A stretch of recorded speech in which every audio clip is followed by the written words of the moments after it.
Welcome to Inside the 18, live from my bunker in Palm Desert, California. I am Michael Magid. With me is 99 World Cup winner Saskia Weber. And joining us, this is insane, dude. I mean, this is such a trip to me, is we have ESPN's college basketball analyst Sean Farnham, who I watch on the regular on TV because I'm a huge basketball guy. Omar's a big basketball guy, and that's why it's unfortunate that he's not on right now. But, dude, Sean, thanks for doing this, man. This is awesome. Yeah, no, I mean, look, I was really excited to get to talk right now about sports in general. Since my sport was abruptly cut short in March, it's great to talk about sports, especially one that I've really grown to love in soccer. And to be able to talk to you and Saskia, who I have just amazing respect for over her entire playing career and what she brings to the table on a daily basis for women's soccer, and as such a positive role model and mentor for so many. It's a tremendous opportunity. Yeah, and by the way, I'm wearing my UCLA goalkeeper shirt right now, and Saskia's obviously got her UCLA hat on right now. And as then, you should. I'd be upset if you didn't. Like, I mean, if I would have come on and you'd been like, "Hey, I'm here with Ian Fuhrer, and we've got nothing but Trojan gear on," I'd be like, "I gotta go right now."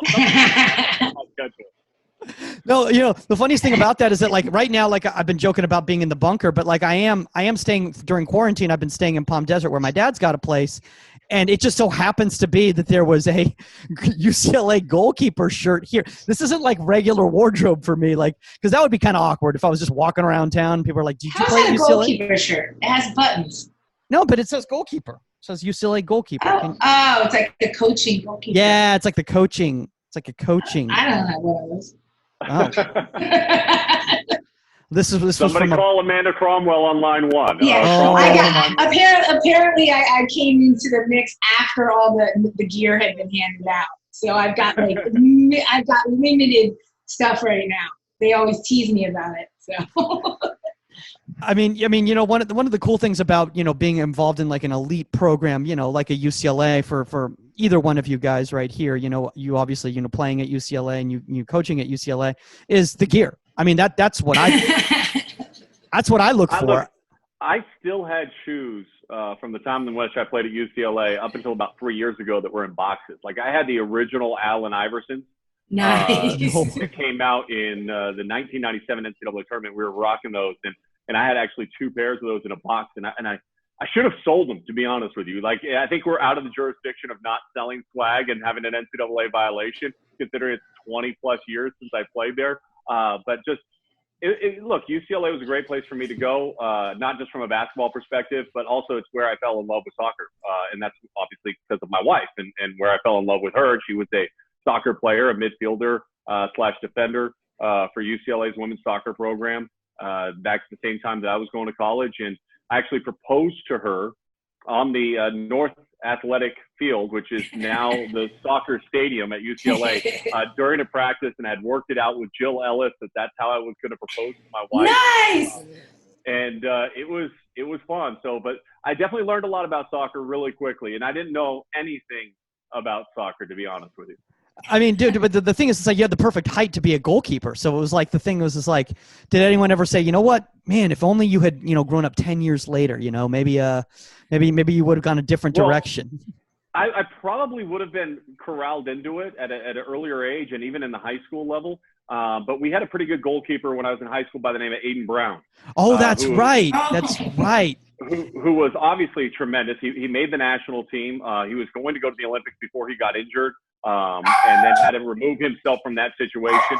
But still does a great job coaching in a lot of different areas. And I believe he's still up in Portland and working with the Timbers and working with the Portland Pilots as a goalkeeping coach. And so he was the goalkeeper. You talk about elite level. I used to go out as a basketball player and watch him be a goal. I had no idea what he was doing, but I just knew that they won like almost every single game when he was in goal. So let's be honest. When you were at De La Salle, you guys won almost every single game in every sport. I think that's the way it kind of was.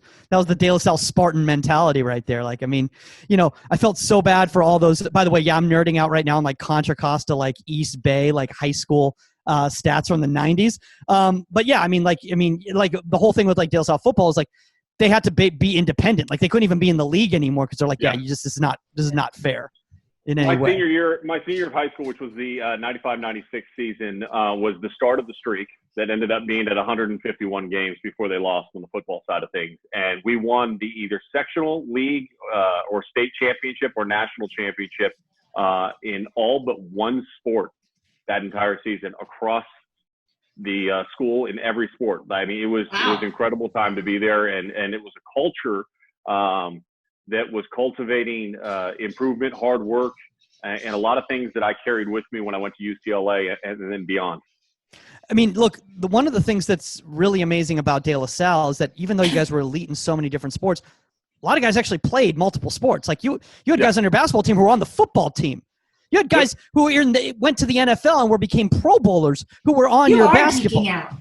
I mean, well, the thing is that so here's the funniest thing. You're totally geeking out on this. Here's the funniest thing is so I played basketball, and actually I went to Lavin basketball camp when Sean was a senior, and like all the little guys we used to look up to, you guys, because you guys were the big time players getting ready to go to college and all that sort of thing. So like I remember Sean playing in that whatever they called it, like the NBA or whatever it was, like at the basketball camp for the oldest kids.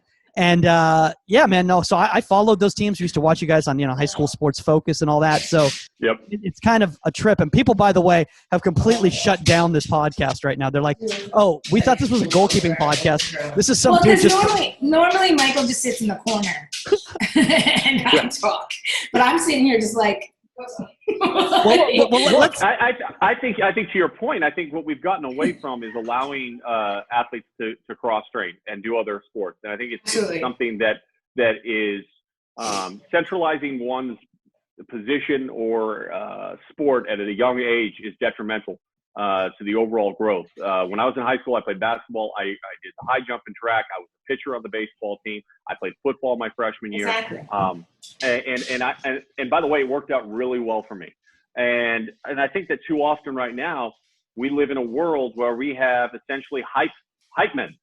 Like whether, you're in the soccer world, whether it's these individual trainers, not naming any, but these individual trainers that are making their money. You mean like guys that like wear masks and don't show their faces, those sorts of people? Like, well, just that train and then hype them up and like speed up the video and alter the video for highlights to make the person look like their ball skills are unbelievable. And the reality is they can do moves in a drill, but they don't know how to do it on the field. Right. And you see the same thing in basketball. And stop with the hype. And people need to understand the reality.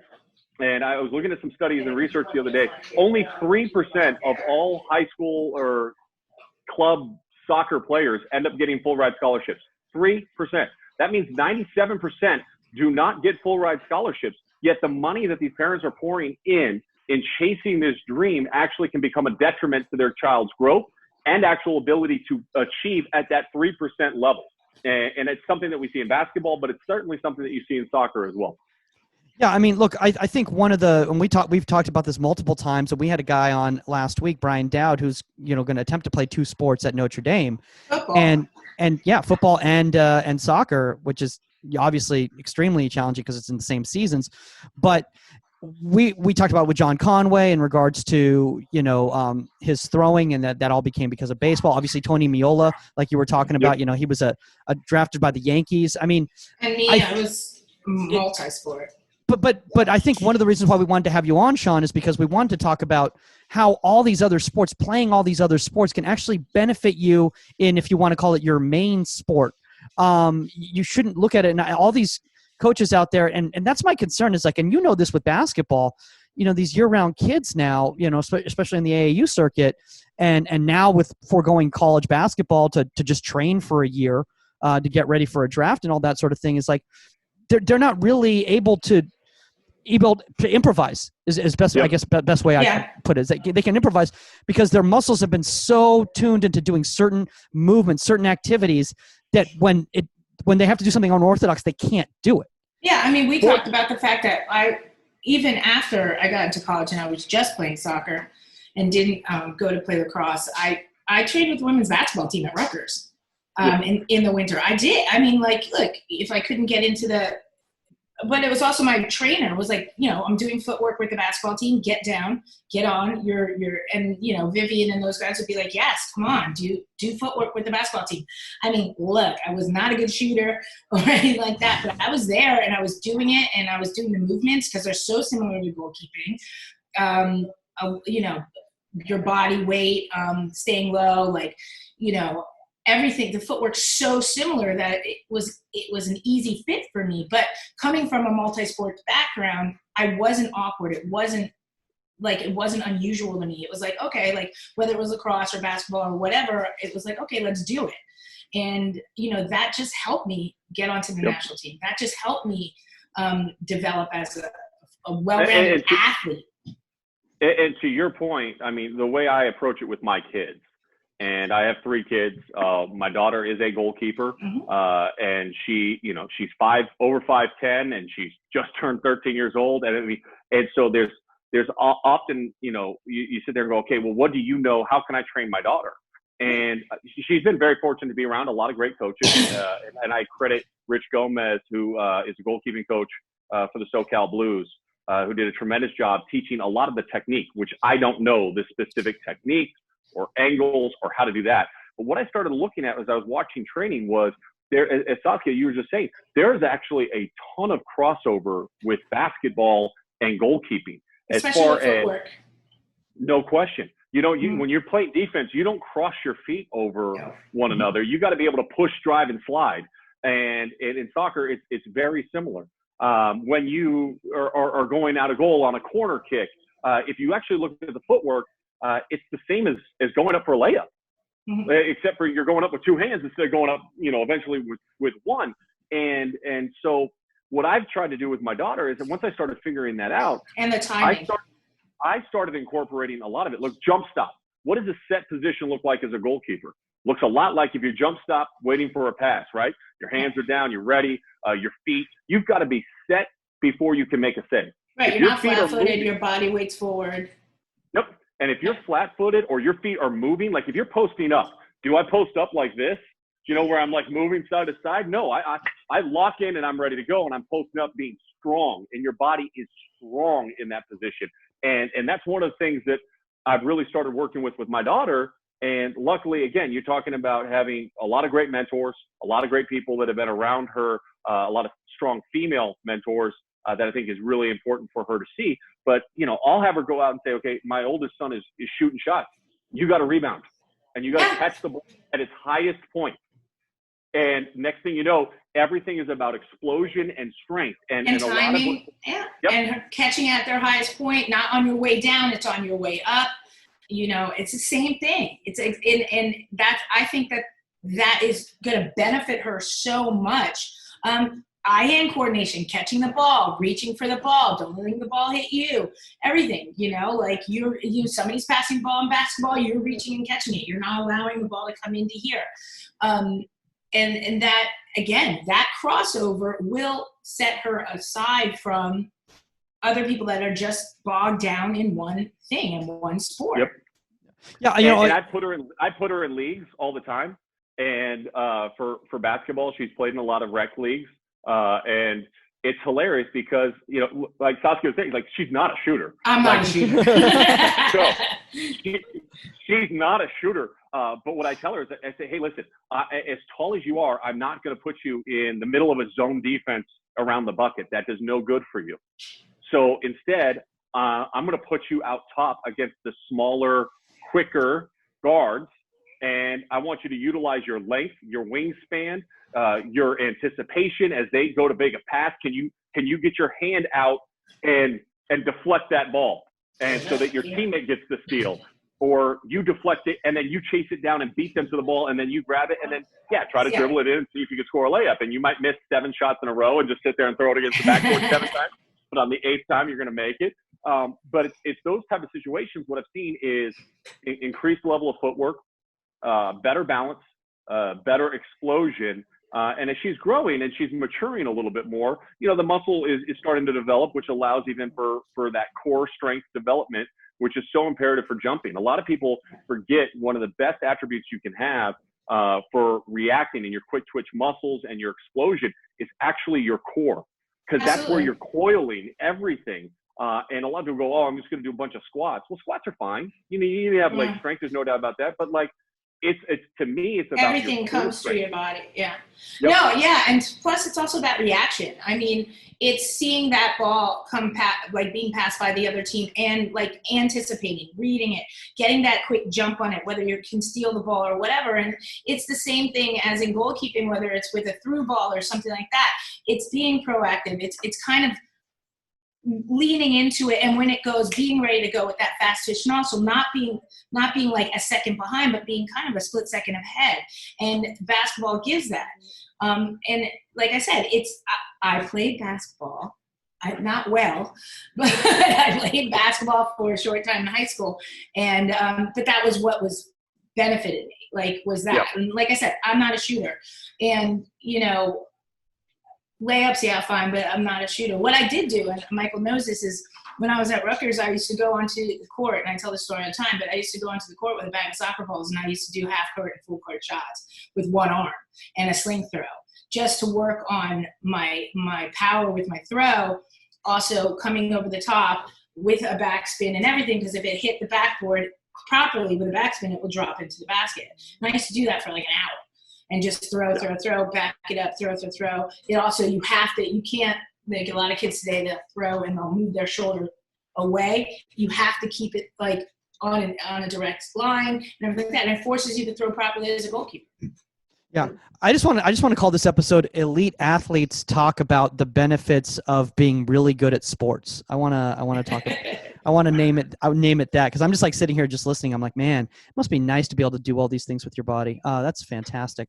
No, I also obviously came from a basketball background as well too, and I felt like that's why it was easy for me to, because I went to goalkeeping later on in life. I started focusing on goalkeeping later on in life, mainly just because basketball just didn't seem like it was going to be a college option for me, and so I wanted to be a collegiate athlete. I would love to say that was literally anything other than the fact of just like, it sounded cool to be a college athlete. So what can I be a college athlete at? And then I got really into it, obviously, once I got to college.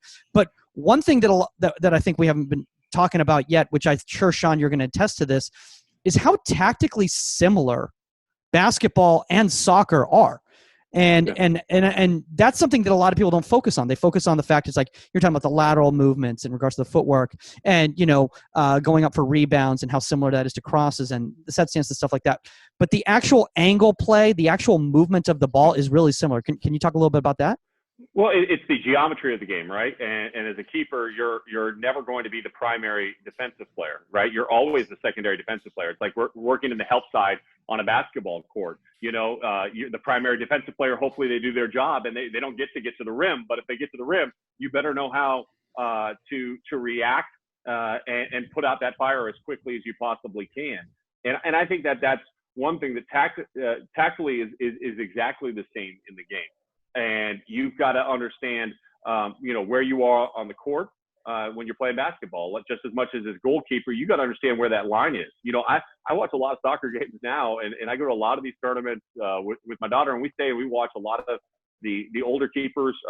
We've gone to plenty of college games, and my daughter's been able to talk to people like Tegan Micah or Katie Meyer from Stanford, who have obviously enjoyed.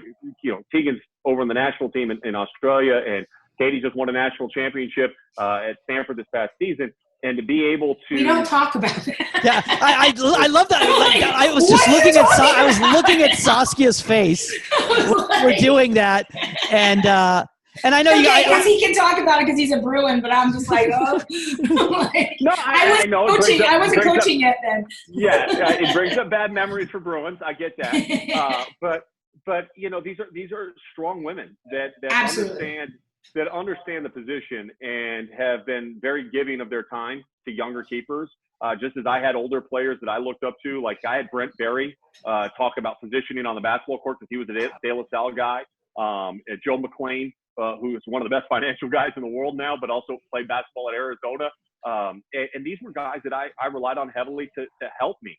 And I think that there's a lot of similarities in rotating, putting out fires, understanding positioning, understanding the angles. The geometry of the game is very similar to that in which we see in basketball, especially as a goalkeeper when you've got this massive net behind you and you're trying to figure out, okay, how do I take away the angle for this shooter? I mean, because if it's a 1v1 situation and they're at the 18 mark and you're not coming off your line right away, whatever it may be, the advantage is to the shooter.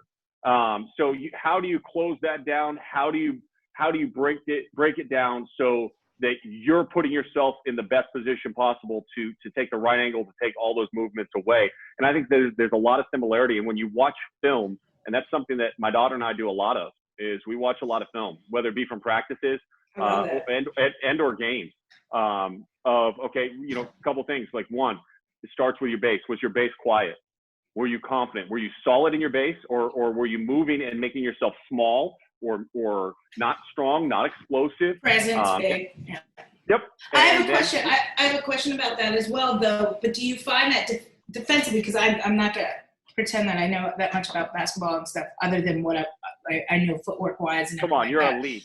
I know. So defensively, you know, as a goalkeeper and as defense, what the similarities, like when the other team is coming down, you know, you're trying to manipulate what they do instead of just allowing them to run plays around you. And so I'm assuming that it's the same. And so, like you said, that first defender, you know, the keeper or is the secondary defender, is they're trying to manipulate it so you can make that steal, so you can push them into a corner, so you can kind of disrupt what they're doing.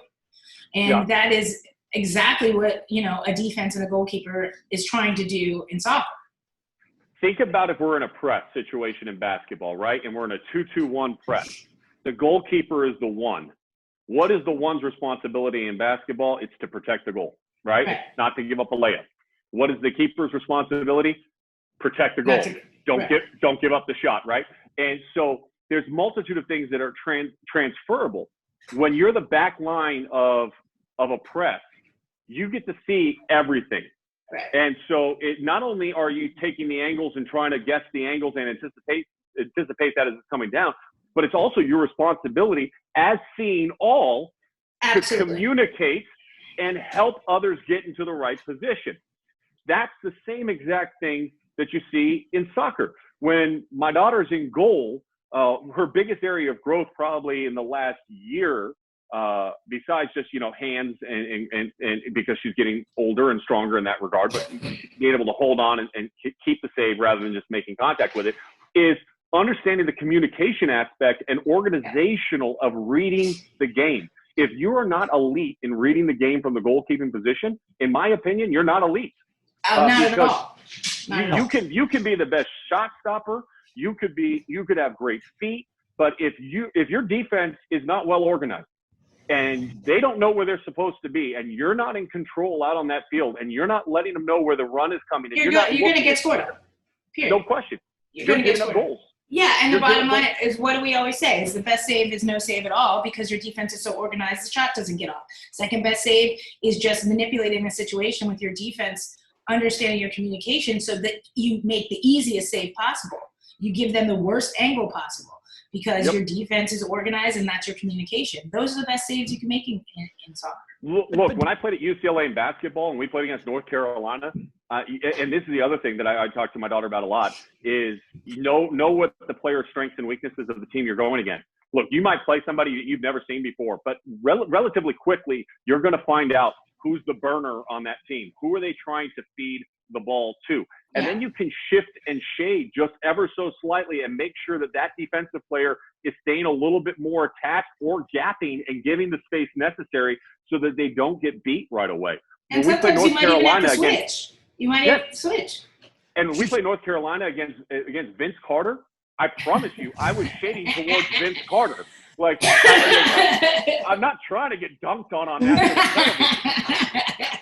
Oh my God, that was young Vince Carter, who could literally just leap over this house right now if he wanted to.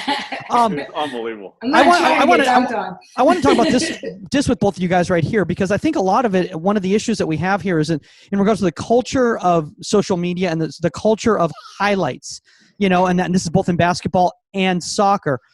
Kids are not learning how to read the game because they're not being influenced by actually watching off the ball movement. They're focused on the ball because those are the plays that are on social media. That's a highlight, House of Highlights and Ball is Life and all that sort of thing, right? So they're not actually watching what's actually taking place in the game. They're watching the player with the ball, who's the least important person right now. Right. I think Billy Donovan was probably the best ever. Again, coaching is coaching. And I think there's a lot of transition. You talk about Ziggy Schmidt, who passed away recently, was a great family friend of ours. And I used to talk to him and go up when he was coaching at the Sounders. And I'd go up there and watch those games and spend hours talking to him about leadership, because so much of coaching is leadership and understanding situations. Billy Donovan was the guy for me in college basketball. When he was at the University of Florida, he asked his team one time after a game, and one player in particular, said, okay, how often do you think the ball is in your hand when you're out on the floor? He's like, probably 85%. And Billy Donovan started laughing. I love that. The number was. Did you mean to pause like that? Did he really? And the player really said 85%. Yeah. 85%. He thought that when he was out on the court that he had the ball, and he goes, no, it's 5%. So what are you doing with the other 95% of the time that you're out there on the field? The problem with youth sports and where we've gotten, and this is across the board, this is not just soccer-centric, but I see it a lot in soccer. There are some players that have gone on at 13 years of age and have hyped themselves up and gotten agents and blown off opportunities to play in college, and maybe it works out for them in the end. I don't know. But I certainly know they're skipping steps, and their focus is on them and not the team. We have forgotten about the importance of winning a lot in sports, and we have forgotten about the opportunities of doing the little things that can help your team win. What are those little things? What are the intangibles? What are the leadership qualities that need to happen? Look, when you're competing at the elite level in college soccer, whether it's at UCLA, whether it's at North Carolina, whether it's at Stanford, or Florida State, who won the national championship a year before. There's a lot of great programs. Man, you really have been paying attention. This is. I do. Yeah, this definitely shit. And then he brings up Florida State. However, Florida State did lose at Bank of California this past season to the UCLA Bruins. I know. I was there you go. Just want to make sure I'm paying attention. But whoever those programs are, those college coaches want winners. They want people that are invested in the totality of the team. And that's the culture that is necessary to be successful at the highest of levels. Anybody can put together a highlight tape. Look, I can go to a youth soccer field, and I see these all the time. And one girl makes one move and scores a goal, and they show that like reverse angle twice, slow it down, hype music behind it, wah, wah, yeah. DJ, and like everybody's like, oh my gosh, that was unbelievable. But they don't show is that same player getting beat 7 times or being out of position.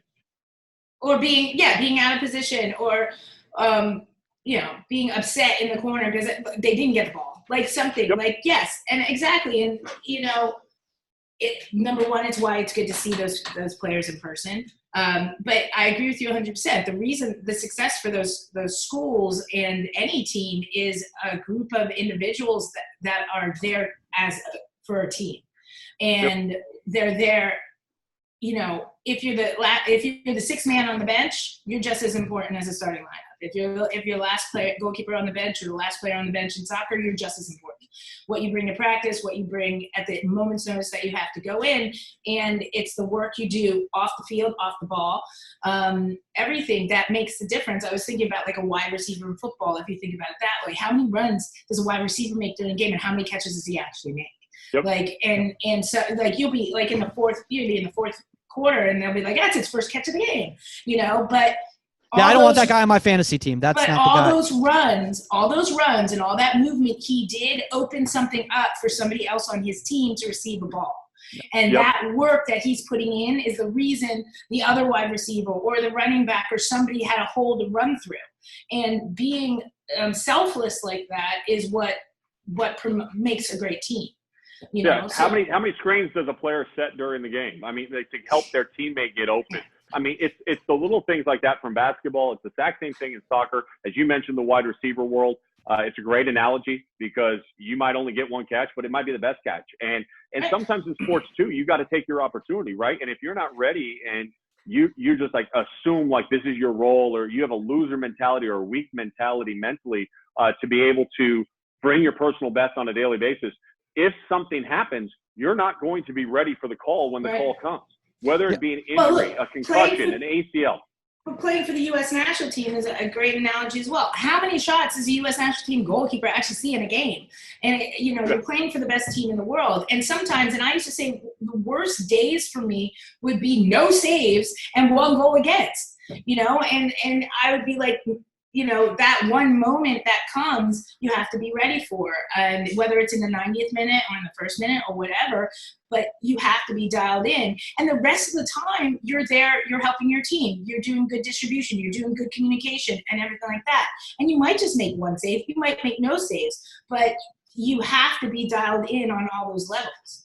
Yeah. No, I think you guys are both bringing up really good points. And I want to talk about the competition level, about bringing your best, because obviously, Sean, when we grew up playing basketball, things were a little bit different in regards to people still took their high school season seriously. That was still a thing that was important. And we've been discussing this on the show. By the way, there's so many similarities in regards to youth soccer and youth basketball right now in regards to the club system, whether you're talking about AAU or you're talking about, ECNL, it's basically the same type of thing.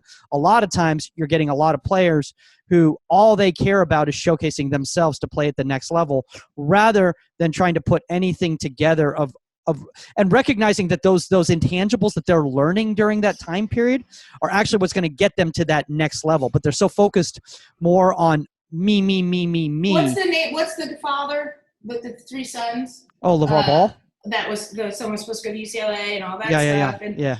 I mean, that I think is the epitome of what you're saying. It was me, my sons, me, LeVar, and stuff like that. Where are his sons right now? And no offense on the sons, but it's not you're not going to succeed. I'm sorry, you're not.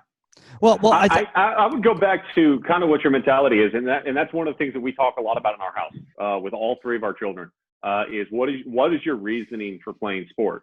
Yeah. Like what is your calling? Like, you say this is what you want to do. Why is it what you want to do? If you want to do this for your personal glory, then you're not doing it for the right reason. You're never going to get to what your goals are if you're not doing it for the we and you're just doing it for the me. And like when I consistently ask my daughter, I say, okay, so what's your goal in soccer? She goes, I want to win a national championship. I want to win it. And she just changed clubs and went to Real SoCal.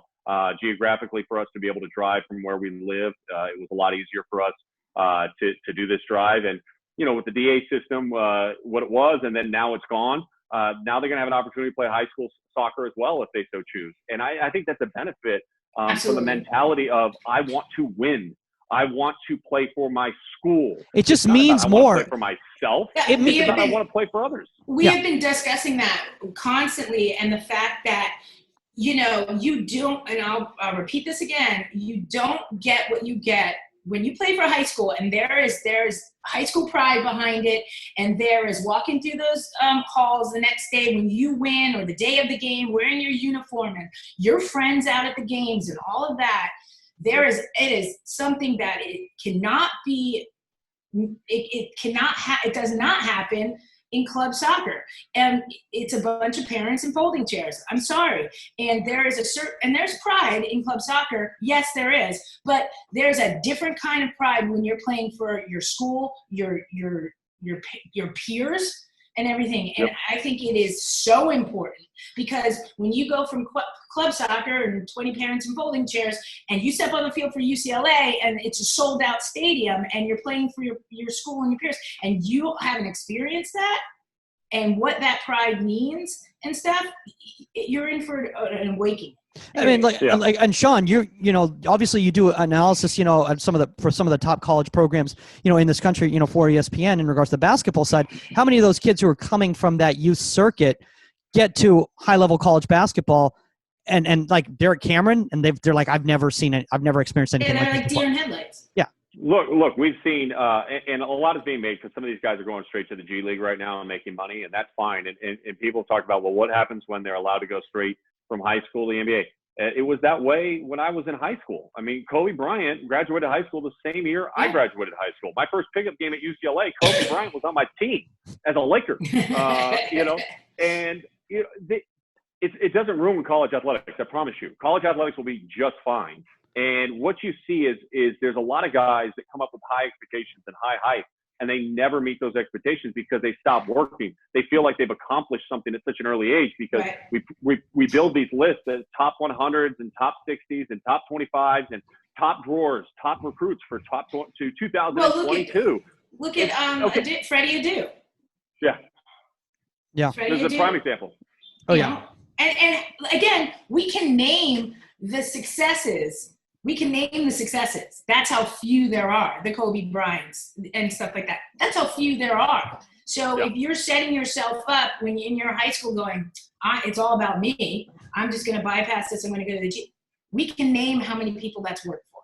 And I'm not saying everybody has to go to college or everybody, I mean, I think they should. But I think at the same time, it's that mentality of like you said, why are you doing this? I mean, look on the basketball side, and just let me indulge for a second right here, Saskia, on the basketball side, because how often do I get Sean Farnham in front of me? Is that I'm more okay with them joining the G League and still developing and still being involved in a competitive environment than I'm going to train for a year and then join and then enter the draft type of thing, because that scared me when I started hearing about players that were going to do that as opposed to opt to go play college basketball, and did you feel kind of the same way about that? Or I think the numbers are just so low in that regard that it never really impacted the game as far as I'm concerned. Okay. And a lot of times those people go away and they never come back, and we don't hear from them again because there is something to be said for the marketability in college athletics. Absolutely. I mean, Zion Williamson, people forget, Zion was really good. And that was clear coming out of high school. He had a lot of followers on Instagram. Zion was not the preseason pick for number one in the NBA draft. I mean, everybody said it was R.J. Barrett, and Zion was somewhere around 4 or 5. And then he went to Duke, and it just got silly, right? It just got silly. The hype machine. Everybody knows I know who he is. Right. And how many G League highlights do you see on SportsCenter? No, I couldn't name a single, obviously because of college basketball and the exposure of it and everything, yes, I can name college basketball players. Can I name G League basketball players? No, I'm sure you can. You're an analyst, but I can't. And I think personally, I would be like, if I was that elite coming out of high school, I would go play college for a year or two. Yeah. And look, but I am in favor to each their own and how they want to go about the process. If you choose to do that, I don't think that we have to protect people from making bad decisions. If you're going to make a bad decision, you're probably going to make a bad decision, whether it be right now or whether it be 4 years from now. Sure. And so therefore you have to be accountable for what you do, and I think this is a unique time in sports anyways. I mean, look at all of us and how we're communicating and how we're living our lives right now. It is distinctly different than where it was even 8 weeks ago. And my challenge that I put out to my kids was really simple during this quarantine was, what are you going to do to separate yourself? Yeah. Like, what is your plan? We all have personal goals. Yes, the we aspect of sports is good, but your personal growth, what are some of your personal growth goals that you have for yourself? How do you plan on attempting to get there? And if you simply do what your Zoom practices are right now, you're not passing up anybody. You're not. You're actually going to be falling behind because there are others that are putting in a greater level of work, that are showing a commitment and a love for their sport. If you want to be elite, all the stuff that we're talking about, positioning, hands, set, footwork, agility, power, strength, catching, all these things that are imperative to being an excellent goalkeeper, right? All that comes down to often is your heart, your mental and your heart. If you've got a strong mentality and you've got a heart and a desire to be better than everybody else, to put in your work, to outwork the competition, then the rest will fall in alignment. And that's been the challenge that I put out to my kids. And I've been amazed, truly amazed with their commitment level, to not just be satisfied with, okay, well, my coach sent me and said I need to do this. Right. All right. Okay, well, that's your coach trying to keep you guys just together. Yeah. But what's going to happen is when fields get opened up and teams come back together, it is going to be very evident who worked and who didn't. And who like, put in you're the not extra going to work. hide. Well, I mean, and I say that to my kids for club as well. I'm like, look, yeah, you have your Zoom meeting with me on Friday and stuff, and you have Zoom meetings with your teams. But what else are you doing? Like, are you just clocking in because I told you to, or are you really preparing yourself? Like, you have a lot of time in the day right now, and I know you're, and now that schools are shutting down with their Zooms and stuff, now you have a lot of time in the day. So what are you doing? Like, what are you doing? And I'm not telling you have to play soccer every single day. And I'm very adamant about that. And I'll say, go out and play some basketball. I'll be like, go swimming, go for a run, go for a bike ride. Like, do something else. You don't have to do soccer every day. Yes, you have to get it in. But, be an athlete and train. But when you do it, don't go through the motions. And that's the other thing I tell them. I'm like, don't just go through the motions because your coach gave you something to do. Okay, I have to do like this many hits against the wall. Like, yeah, nobody's watching you. Guess what? You're doing it by yourself. So you can skate through it and you can just clock in the time and say, okay, I did it. Or you can actually work and like push yourself. And it will become evident when they come back who did that. Yeah, There's a coach that my daughter worked with at one point in time that told her that she needed to get a volley wall, basically. And that she needed to have a wall that she could use on a consistent basis. And so her uncle and I went out and we built one. We went to Home Depot and we built it, and then we had her spray paint it with her aspirations as making it that volley wall is her vision board. Oh my God, you're amazing. No way. Wow. So, you're amazing. So she goes out in the backyard, and again, this coach was an incredibly motivational person that was highly successful in their individual career. And she goes out there and she throws it against the wall in different angles, and she's just working on her hands. And she comes in and I say, hey, I don't have to tell her, but she goes out and does it. And I say, hey, just 300 catches this. She'll come back in the house like 45 minutes later, dripping wet. Yeah. I'm like, wait, what are you doing? Like, how long you were out there this whole time? She goes, yeah, I got 888 catches. That was my goal today. I said, how'd you come up with that number? She goes, just felt good. And my number's 8. So I just want to do 888 catches. I love it. And I used to do that. Good. But I used to do the same thing. Like especially even as I got older and we didn't have a pro league and stuff I'd be home and my parents I'll be like, take a ball, and I'll be like, I'll be back. And I'd go, we had tennis courts by our house, and you have the tennis wall with the line, and I'd be out there and I'd just be like, throw, volley, like, everything, hands. And I'd come back an hour and a half later. Mom's like, what have you? I've been like, just getting my work in. Nobody told me to do it. We didn't have anything. We didn't have internet then. Don't everybody freak out, but we didn't have internet then. So I didn't have like Zoom meetings, and I didn't have like PowerPoints for coaches to send these things to me, and you just get it done because it's in your head and in your heart. And I love that she picks random numbers because I used to do it. I want to talk about this right now because you guys had been bringing up repetitions in regards to the throwing and all that sort of stuff. I want to focus on the offensive aspect of goalkeeping now and distribution and passing and how it's similar to in basketball. Obviously the goalkeeper is the first line of attack. When you have the ball, you're the first player on. He stole that from me, by the way. He stole that. Who? I stole that from you? You stole that from me. I did. I thought I stole it from a T-shirt. I'm pretty sure I stole it from a T-shirt in like '98. But anyway, maybe that was yours. You have to look into you might want to look into the trademark of that, Sask. But Sean, have you noticed that? And what advice do you give to goalkeepers in regards to from your understanding of the game, passing wise? Because I think it's very similar. To me, people go back and when I played at UCLA, one of the things I was most proud of, and this is going to sound crazy to people because we judge a lot of times based on like your point production, right? I was not a scorer in college, and with good reason because I had 7 NBA players around me who needed me to score. But said a lot of picks though. Said a lot of picks. Yeah, said a lot of picks, and one of the biggest things I did was ball reversal. If you would go ask Steve Lavin and say, hey, what did Sean do really well at the top of the offense when he popped out after setting that screen and caught the ball at the top?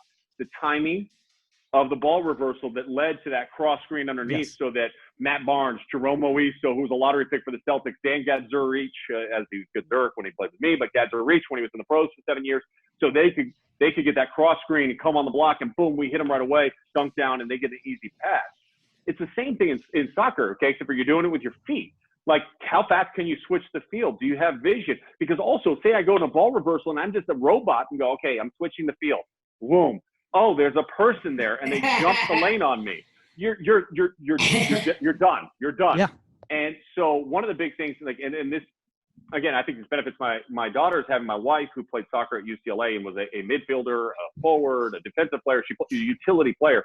The ability to understand development of your feet and how important and how imperative. The game of soccer has changed. The way goalkeepers are now versus even how they were back when Saskia was playing is completely different. And the way that they're being used as now a person that's initiating the offense and playing out of the back and playing it forward, playing it back, and trying to keep those triangles. Very much as we watched The Last Dance and we're talking about Tex Winters and Phil Jackson. All of sports does come down to triangles and shapes. And can you keep your shape down the field as it moves? Is that triangle moving with you and giving you options to play forward, back, left, right? And are you communicating your way through to give yourself the best example? And I think that's been a big part of my understanding now of watching soccer. When I watch soccer, I watch things really differently than I used to watch soccer. And I've become much more invested and much more in love with the sport.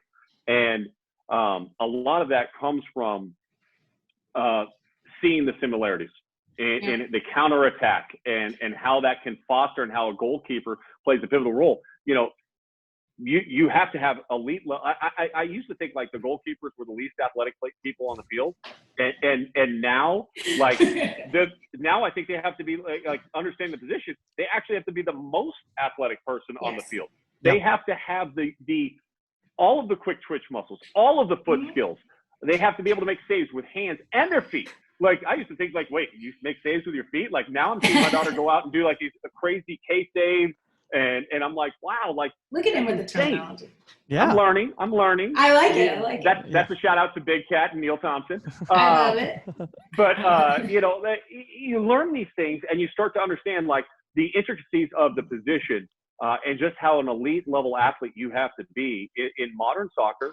And as the sports world changes. And look, kids are well trained at a younger age than they've ever been in their life. And sometimes that leads to burnout, overuse, injuries. All those things are true, which is why swimming, as Saskia said, is a great workout to do. You want to work on your conditioning. You want to work on some strength development without beating your joints into the ground. And different, and it fires different muscles that you're not used to using, which as 100%, a goalkeeper, it's a total body workout. Oh my gosh. Yeah. I love it. And jump in the pool, grab a kickboard and go, and then swim some freestyle and some with a breaststroke. And you just start developing upper body strength and you're building lean muscle mass, not bulky muscle mass. Look, Saskia and I, we were like athletes in the 90s. Like the level of where they worked us out when you strength trained, we were doing football workouts.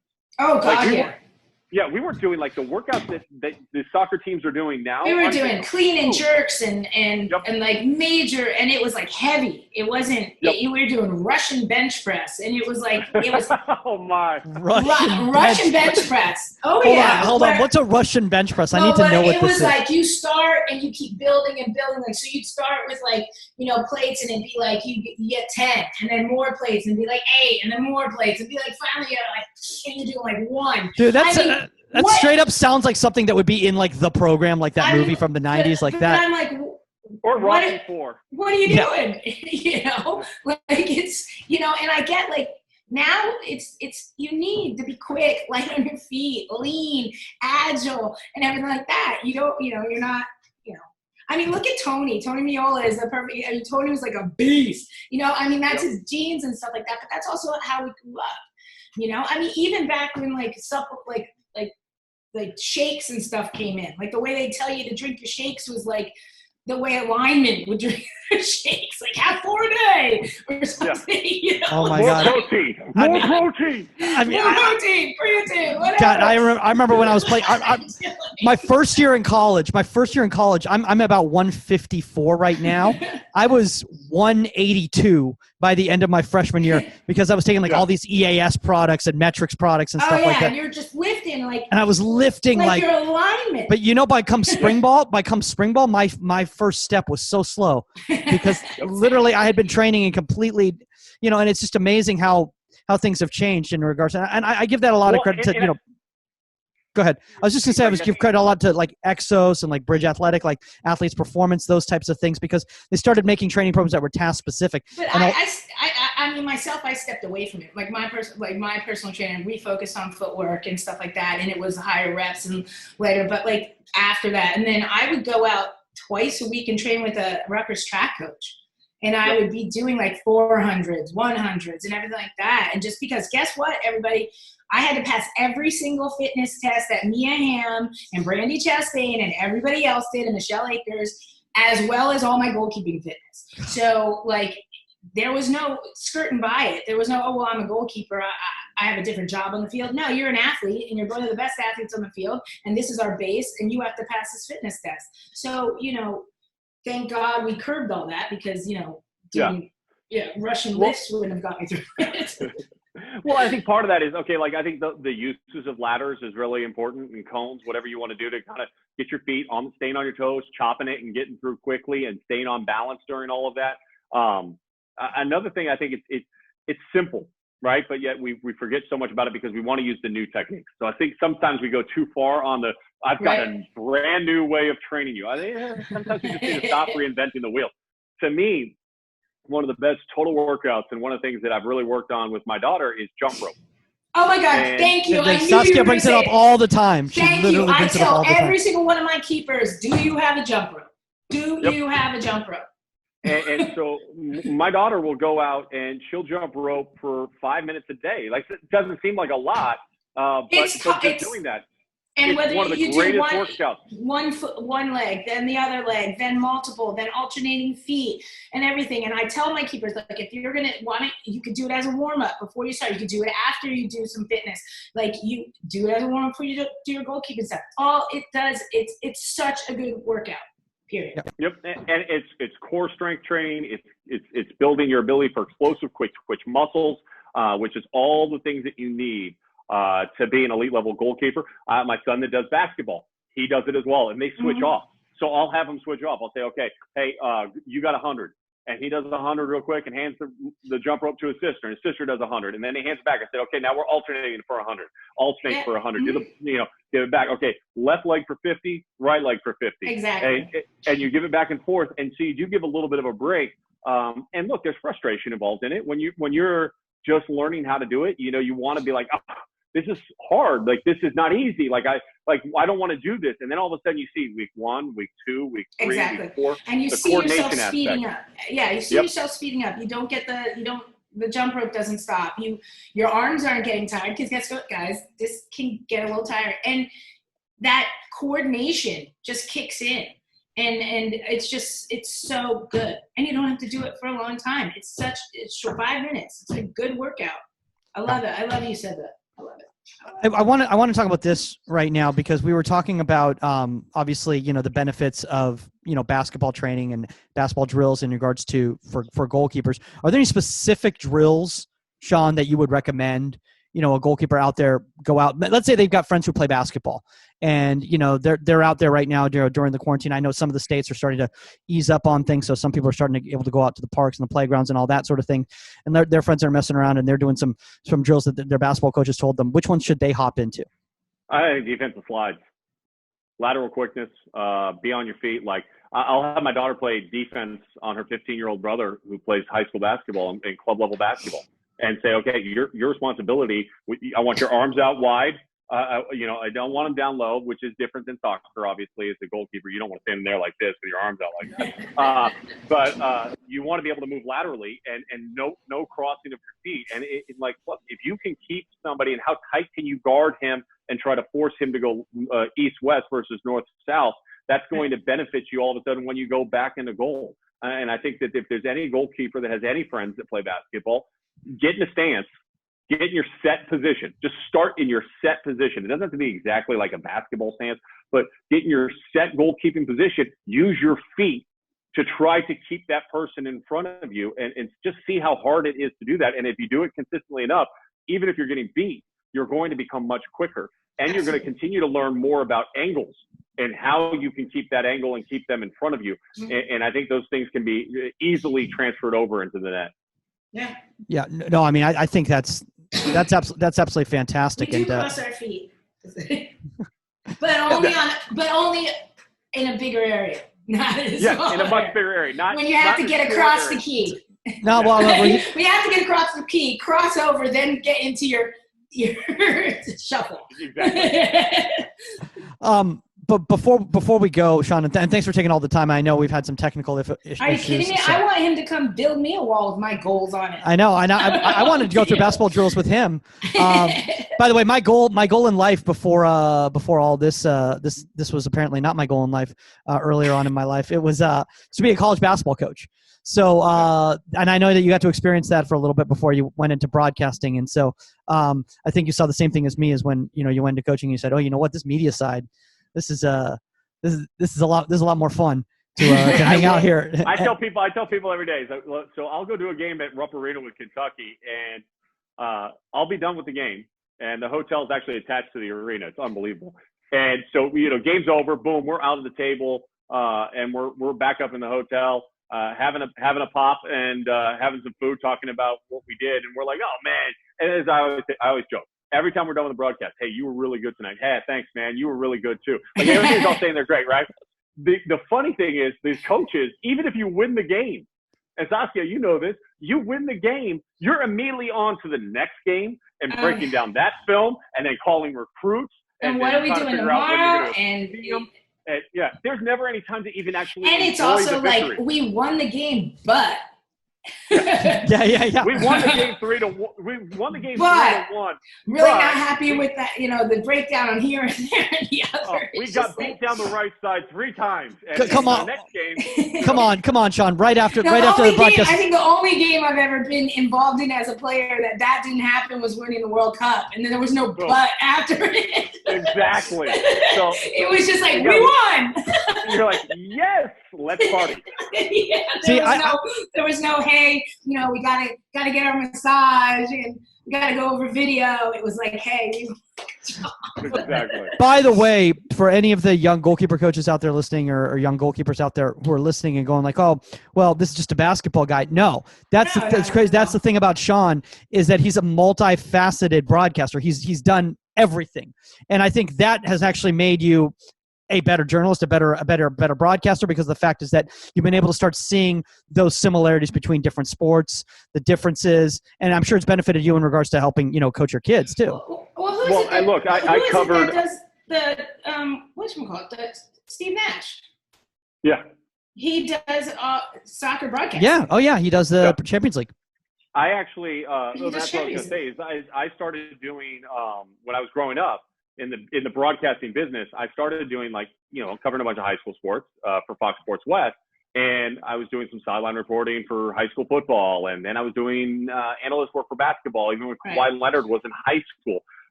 And then all of a sudden, next thing you know, they're like, "Hey, we need a play-by-play guy for some high school soccer games. Can you do that?" Yeah, no, I'll do that. Because I was told very early on, you always say yes, right? And then you figure it out afterwards. Absolutely. Do you know how to ride a horse? Yes. Yeah, exactly. I've done swimming competitions for the World University Games, and people ask how do you prepare for that when you swimming, you never swam in your life, and I was like, yeah, no, I know. So what I did was, YouTube is an amazing place to go, and I pulled up every single one of Michael Phelps's race from the previous Olympics, and I was like, listen, I'm like, oh, so this is an intermediate swim if it's this. Okay, great. Write this down. And you start preparing and trying to figure things out. And the same thing could be said for soccer. I'd go back and I'd watch Champion League broadcasts. I'd watch Saskia's team play from the 99 year and watch the way those games were called and be like, okay, there's a couple of terminologies that I need to understand. And why were they using that? Okay, what does this mean? And then as you start incorporating in your broadcast. But I think, as a broadcaster, I always try to celebrate the athletes. Yeah. And I always think it's their moment. Like I talk about this all the time when I'm calling games now. Now I only do basketball, but when I'm calling games for college basketball, there may be a game that's a 30-point blowout and somebody gets in the game. It's very easy for us to turn it into like the comedy hour at the desk and be like, did you hear what happened the other night? Like as the game's going on, because at that point in time, it's a 30-point blowout. But one of the things that I've always realized is it might be a 30-point blowout, but there might be somebody that gets put into that game where this is the game that they have for ESPN. And that this is their grandparents are watching that game. And when that player scores, we need to acknowledge that even in a 40-point blowout, because that's the game that they might show their grandchildren like, hey, I was playing at Kentucky. We were down 30. My coach put me in, and I scored 6 points in the final 3 minutes of the game. And if you don't celebrate that accomplishment in that moment, that individualism within the realm, then you miss the opportunity to really celebrate the athlete's achievement. No, and look at it, and from a soccer point of view as well. Like, I mean, you never sub a goalkeeper, number one. Yeah. And when you do, usually your team's up by a lot, if you even do, because or if it's, let's play a team that you're going to beat. All right, you're going to dominate. Maybe your third string goalkeeper or something starts and stuff. There's nothing less important about that person starting, and that truly may be the only game they ever start for the United States. Speaking to a third, or for the college. Yeah, speaking to somebody who actually was a third string choice a lot. As important. I mean, you guys both brought up but it's just as important, and I agree with that. You guys brought up a really profound thing that I didn't even think about in regards to. I mean, I feel like I just learned right now in regards from a broadcasting standpoint, and because I can now empathize. I should be able to empathize. I was that person, I was that person who got thrown into that game when you're, down 9-0 or whatever sort of thing, and went in. And, for me, that was a big deal because it was like my moment to get to showcase that I could play at that level, that sort of a thing. And I think, wow, I mean, you guys are just good human beings, and apparently, I'm more of a jackass who likes to make jokes. No, but you would respect that, right? I know. I'm being a little facetious here, but it did make me think about the way I may have presented some things in the past. Let's just say. I would say this. A couple of things. I know we're I don't know how much time we have or what we're doing. But as you said, we've got a lot going on right now. So yeah. I think a lot of goalkeeping though, and I think a lot of development, in particular the female side of things. And again, I'm learning as we go on this process. I think it's having amazing female coaches, and I think there needs to be more and more opportunities for females to coach at the collegiate level, at the professional level, because the more females that are around, the more it gets passed down. Look, Saskia's got a tremendous background with experiences that people can only dream of experiencing, right? And she's passing that knowledge down, and she's been passing that knowledge down for a long time now. But there needs to be more opportunities given. And I think, I'm incredibly thankful. Like I mentioned, my daughter moved clubs from the Blues up to Real SoCal. And, while she was with the Blues, she had Brandy Hawley, who's a female coach. And that relationship and that bond was played a very big role in my daughter's love of the sport and feeling the connectivity to her coach and understanding of, okay, like this, she expects a lot out of me and I expect a lot out of her. And there's some give and take here, but it helped fuel that passion. And so when you look at people like that or number of camps that she's gone to where she's had female coaches with her, those people have been incredible inspiration to her and her journey and her path as she tries to forge forward. Look, I tell her this all the time, and she knows this. She has uncommon dreams, just as I'm sure Saskia had as she was coming up. Uncommon. If you have uncommon, that dog has uncommon dreams right now too. But when you have uncommon dreams, you have to have an uncommon work ethic, and you have to have an uncommon drive. Because we can all dream, but if your work ethic and your drive isn't there and doesn't match or exceed what those dreams are, then you're never going to accomplish what you set out for. And I think that's been a big thing. And those females in particular in my daughter's life, and it starts obviously at home with my wife, but but those outside of the family, because sometimes you don't want to listen to mom. Like, let's just be honest. My son doesn't want to listen to me. Half the time, my daughter doesn't want to listen to me. So you have other people that are positive role models around them. That fosters and cultivates such a great experience. Yeah. And there you have it. I'm like. I want to end on this very somber note after these really inspirational quotes here that we've gotten and these really wonderful, touching moments that we've gotten. And we need to know this information right off the bat before we leave the show. Sean, have you gotten in goal, and how has it gone? I have gotten in goal. Okay. You know, I think part of the fun part of practices is they've had me go in goal a couple of times. And giving my daughter a chance every time they go, hey, you know, you get to take a shot this time in like the training sessions and stuff like that. They're like, Sean, and I'll be like, oh, I'll get in goal. And, you know, I have a little bit bigger reach advantage at 6'6" with 6'10" wingspan. But when my daughter scores on me, trust me, she lets me know. And I do a lot of things. Here's what I will not do when I'm in goal right now at 42 years of age: dive. I am not diving, even if it's my daughter's shot. Like, if I can get there and use my reach, like, I'm good. If I got to jump, I'm going to jump. There is 0% chance that I'm selling out and diving to stop one of my daughter's shots. And here's the reason why. I did a piece at Stanford when I was at ESPN, where we did my home court week. And the basketball program there at the time was kind of struggling. And Stanford wasn't as their home court isn't necessarily as unique in basketball as it is other places. What I think is very unique about Stanford is the overall quality of their athletic department. And so I was like, okay, so here's what we're going to do. I want to kick a field goal on the football field. I want to try to hit a fastball from a softball pitcher. I want to, try to stop a goal from a soccer player. And so the soccer player part, they're like, okay, good. So they gave me the goalkeeping jersey and everything. And I go out there and I'm like, I'm going to sell out because I want this to look good for television, right? Like, I got to go all out. They set it up at the PK spot. The forward at the time for Stanford's women's soccer team lines up with the male counterpart. The male shoots first and kind of shoots a soft one, and I catch it. I'm like, ho, ho, ho, ha, ha, ha. And then she drills it. And I dove. And as I dove, I gave myself whiplash. Because when I hit, I hard landed on my shoulder. My head goes boom like this. And I snapped my neck. And I was literally, I could not move during the broadcast. And like I was taking like medical grade like ibuprofen and trying to get muscle relaxing and like massages because and it was like, okay, I'm never diving again in goal. You know how I knew that right away? Because if you keep your eyes on the ball, you automatically control your neck. Yeah, see, I didn't know that, and you weren't teaching me at the time, and I wasn't part of this podcast. Yeah, so I took that injury and said, never diving. Wham! That's why I always say nose to chin has to go to the ball because it keeps your eyes on the ball and keep your shape. Keep your shape forward. Yep. So you don't get whiplash. But as soon as I was like, oh man. Oh man, that must be so painful. Oh wow. It was bad. Is there video of that? Bad. Is there video of that? There is video. Oh, please. Can you please post that and tag us? Okay. I'd have to, you know what? I'll reach out to the producer that did it and see if he has it still. Because it was probably about 6 years ago. Oh, man. If we could use that in promos for this, that would be incredible. I don't dive anymore just because it takes me too long to get back up. Let's be honest. People ask me all the time, do you still play basketball? I said, no, I golf. I coach basketball.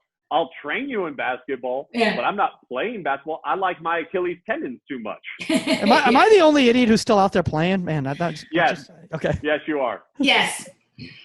It's fun. I'm actually going to go do a training session after this in my my living room here, and by that I mean, my dad's living room with all my nephew's baby toys in the way. So I'm going to use those as cones. It's gonna be fun. All right, guys, we've been going for a while here. Sean, if anybody out there wants to reach out to you, obviously you've got a big following in regards to college basketball. But, there's probably a lot of people out there that didn't know that you had this wealth of knowledge in regards to advice for, parents of soccer goalkeepers. Absolutely. I think you could be a really valuable resource because you can empathize, and also you're coming up from the same point of view as them, as opposed to sometimes, coming from someone like ourselves, who's in the game, it's a little bit different than coming from somebody who's in the same boat as they are. And that's one of the reasons why a few weeks ago we had actually a parent come on in regards to talking about, what to do with their kids during quarantine and all that, because they can understand a little bit more. So, Twitter is the best place for you, right? Is that the Twitter and Instagram? Instagram probably. I'm more active on Instagram. Okay. That's at Farnham ESPN. Really simple, just my last name with ESPN attached to the back half of it, and you can follow me there on Instagram. And I'm always willing to help. I mean, I mentor and work with a lot of athletes on their college decisions and whatnot, and understand the process. And it's not about pushing kids to any college. It's about what is personally best. Like, I think a lot of the transfer rates that we see right now across the board in college has to do with the fact that during the recruiting process, you fall in love with the name and not understanding A, the program, B, how you fit in that program, C, what the depth looks like in that program. 100%. Do you like the coaching style? Like, I always laugh. There's a coach in college basketball that's really demonstrative and yells a lot. But if you go through 4 years and you ask anybody that played for his program, they're like, I love him. Like, he turned me into a man. He taught me everything I need. I will go to war with this guy for the rest of my life. Like, he's a father figure in my life. But there's other recruits that, like, show up. They go on their official visit. They watch a practice, and then they come to play for him, and they're like, I can't believe he yells a lot. Yeah. What were you doing on your recruiting trip? Right. You're just obsessed with the name. Right. Or like, hey, like, I'm from California, but this is a big program and it's across on the East Coast. Yeah, but can you actually see yourself living there? Are you comfortable living there for 4 years? Or if you're on the East Coast coming west, Absolutely. Are you comfortable? It doesn't matter. There's a lot of different layers to making a college decision. I've been fortunate enough to be asked to be a mentor to a lot of really good high school basketball players that have gone on and played in college. And I enjoy that aspect of it because I think making the right decision puts you in the best situation for you to be successful. And sometimes we forget about that. It's not the biggest name. It's the best situation that will help you reach your own personal goals within the team concept. And I think that's important to understand. Yeah. I mean, I can't tell. I mean, I can't tell you how important it is that people have mentors and people guiding them like that during that decision, because I know for myself personally, I was looking at the logo and I was looking at how cool that jersey looked and how successful that program was. And that was my first priority, as opposed to thinking about, like, how did I fit into the dynamic of that team? And that's why I ended up transferring. Well, and look, for me, I mean, look, when I came out of high school, like, I knew I wasn't going to be an NBA player. So, I mean, I could have gone. I don't know. I saw that state championship, man. That state championship. I could have gone to a lot of other places and played a much larger role than I did, but I looked at it from a life perspective of what I wanted out of college. Yeah. And I've told people a million times, there is no way I'm calling games and having the platform I have at ESPN without going to a college like UCLA. That networking and exposure, and even though I played with 7 pros, I wasn't one of them. You still get that exposure and experience. And I wanted to get a great education. I wanted to have a chance to win a national championship and be part of something that was way bigger than me. And that's why I chose UCLA. And at the end of the day, it was one of the best decisions I've ever made. It's led to so many things that are positive and have happened in my life. Yeah, I mean, I was the #1 recruited goalkeeper in the country, and I went to Rutgers, you know, and by far one of the best schools in the country. And at that time, not one of the best soccer programs. We were top 20, but I was being recruited by, all the top 5. And that was part of my decision. I'm from Princeton, New Jersey. I wanted to be near home. I wanted to go to a great school. I loved the program. I loved, the people that were there, the coaches. And it was a whole rounded decision. So. Well, Sean, before we go, I just want to let you know that I remember back, when I was a kid and during that De La Salle run your senior year, and when people said that you were going to go to UCLA and you were going to walk on at UCLA, and I'm sure you remember this, people saying, oh, there's no way Sean Farnham's ever going to play at UCLA. That's ridiculous. What a terrible idea on his part or whatever. And I'm just glad that you got so much out of it and you were able to prove everybody wrong and create such a fantastic career. And honestly, what you do for the game is just so important to all of us out there who are fans of the game and work in sports in general, because I appreciate that important, all right, guys, that's all the time on Inside the 18. Remember, do you need a moment? I just wanted to be honest. I wanted to be honest for a second. I have to make. I know. Remember, guys, contact at insidethe18media.com. 18, that is the number 18media.com. If you have a guest suggestion or a topic suggestion, at Goalkeeper Podcast on all social media platforms. All right, guys, that's it. We will see you later. We're out.